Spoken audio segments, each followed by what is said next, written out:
Sur le plan énergétique, l'être humain est formé de 7 corps. 7 corps, d'abord le corps physique, qui est un corps énergétique, parce qu'il est constitué d'énergie concentrée dans chaque particule. Il a un corps éthérique, d'un corps astral, qui est le corps des émotions, d'un corps mental, qui est double, je dirais, donc c'est pour ça qu'il y a 2 corps mentaux, disons, qui correspondent grosso modo au cerveau droit et au cerveau gauche, et un corps spirituel et l'âme.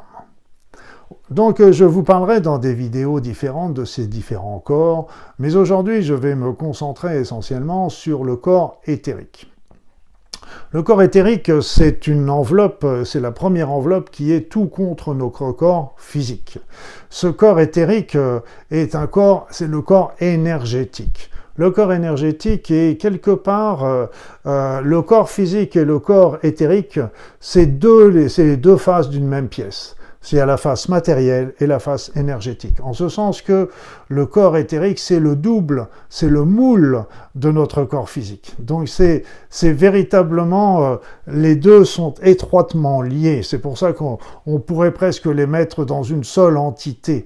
Ce corps éthérique est une recharge, est une réserve, plus exactement, d'énergie. Ces énergies que nous captons régulièrement, sans arrêt, avec nos chakras, et donc qui rentrent et qui vont remplir ce corps éthérique, et ce corps éthérique, ces énergies, vont ensuite entrer dans notre corps via les chakras, via bien d'autres endroits, et qui vont ainsi nourrir notre corps et l'animer sur le plan énergétique, j'entends.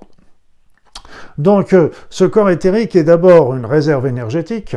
Ensuite, c'est un moule du corps physique, et c'est pour ça qu'à l'intérieur de ce corps éthérique se retrouvent tous les organes du corps humain, au point de vue énergétique. On raconte qu'autrefois, les guérisseurs philippins travaillaient beaucoup sur les organes énergétiques situés dans le corps éthérique pour avoir des actions sur l'organe sur le plan physique. Ce corps éthérique, il est toujours en contact avec le corps physique. Même quand il y a des sorties du corps, des états de mort imminente ou au moment de la mort, eh bien tout simplement le corps éthérique reste toujours en contact avec le corps physique alors que les autres corps s'en vont en goguette, si je peux me permettre. Donc le corps éthérique est un élément extrêmement intéressant et important pour nous. Et d'ailleurs, au niveau des énergies, on peut avoir une idée de la vitalité des personnes quant à l'épaisseur du corps éthérique. L'épaisseur, le corps éthérique a une épaisseur en général d'une 30aine de centimètres. Donc évidemment, quand on voit les personnes qui sont malades, des personnes qui sont fatiguées, ils ont généralement un corps éthérique qui est beaucoup plus étroit. Et puis, au moment des morts programmées, je veux dire des morts prévues de vieillesse ou malheureusement de maladie, eh bien à ce moment-là, qu'est-ce qui se passe dans les jours précédents? Il y a une préparation qui se fait. Une préparation qui se fait, si bien que le corps éthérique va commencer à fondre d'une manière très importante pour n'avoir qu'une épaisseur en général de 2-3 cm dans les jours ou dans les heures qui précèdent le décès.